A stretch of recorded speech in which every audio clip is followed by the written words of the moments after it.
élargir son paradigme scientifique, académique et intellectuel. C'est le point que nous allons voir aujourd'hui, c'est-à-dire ne jamais se satisfaire de l'avis d'une seule personne ou d'une seule école. Bienvenue à tous, Karim Al-Hanifi du Centre de recherche en religion comparée. Nous avons différentes visions, nous avons différentes écoles à travers le monde, comme on l'a vu dans la première vidéo. Maintenant, ce qu'il faut faire, c'est passer au crible de la critique ce que cette école, ou alors même pris séparément et de manière particulière, une personne définie, et voir si les travaux qu'il va nous rapporter sont acceptables, ou alors s'il y a un tri sélectif à faire à l'intérieur. C'est très important de comprendre et d'appliquer ce point-là. Vous ne pouvez pas vous baser sur les travaux d'une seule personne sans vérifier ce qui se passe à travers le monde.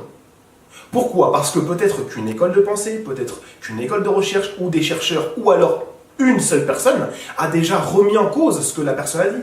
Ou au moins des points, des éléments que la première personne qui avait pondu une recherche, une étude ou un article avait sorti. Mais elle est venue, elle a amené des éléments de réponse. Ça permettra de purifier en fait ce que la première personne nous a donné. Et d'ailleurs, faites attention parce que vous pouvez être très souvent surpris de ne pas savoir qu'ailleurs, dans une autre langue ou à travers le monde, qu'on a déjà répondu à des arguments qui ont été donnés par une personne. Moi-même, vous prenez mes travaux et vous les passez au crible de la critique. Peut-être que je fais des erreurs, on est tous des êtres humains. Et donc, pour me purifier, vous allez garder la structure qui est très bonne, mais vous allez enlever ce qui est mauvais de moi.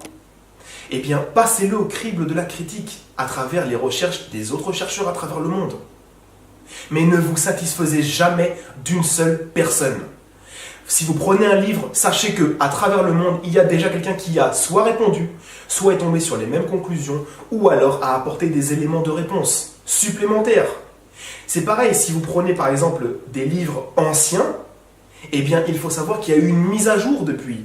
Un livre du 18e, 19e ou 20e siècle n'est pas un livre du 21e siècle. Pourquoi? Parce qu'il y a eu des recherches supplémentaires, peut-être des fouilles archéologiques ou autres, je ne sais pas, qui ont été découvertes. Et donc, les points du passé ont été remis en question. C'est pour cela, ne jamais se satisfaire des recherches d'une seule personne ou d'une seule école, etc.